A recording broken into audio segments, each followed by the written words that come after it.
Thank you. Educational funding is never going to be an easy solution.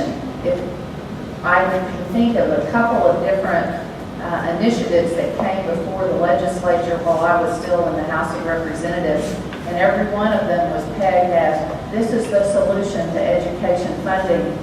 And yet when people want to criticize those efforts, they fail to take into account that the number of students that are being covered by those dollars has increased.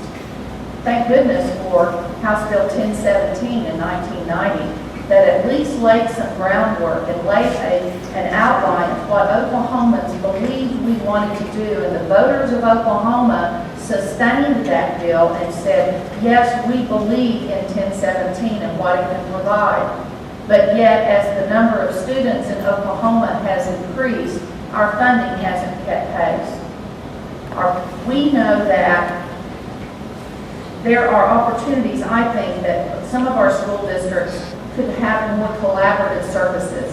There are some, whether it's textbooks, whether it is their bus fleet, whether it is other transportation or services, food services. I believe if we encouraged and gave opportunity for the school districts in the state to be partners. A lot of people don't like the word consolidation. Well, let's use that other C word, collaboration. And let's see what we can do with the economy of scale to help give our superintendents and those who work so hard to provide educational services to our children, let's give them the opportunities to help figure out where they can begin to save money and reap that benefit that those economies and collaborative services will provide. It should always be about the students, and funding for students in Oklahoma is shamefully low compared to other states.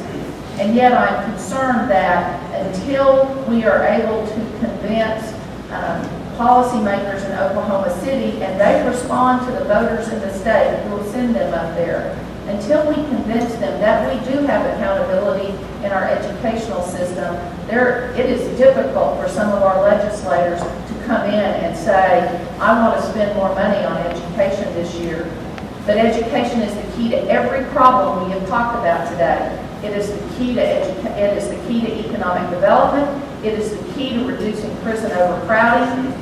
And good education will also lead to healthier outcomes. I believe the state of Oklahoma should also look at getting out of the lottery business and privatizing it. If the dollars are going to come to the state of Oklahoma for education, perhaps one of the things we should look at is seeing if we can privatize that business, and perhaps it would generate more funds from a private standpoint for the state of Oklahoma and our children's education.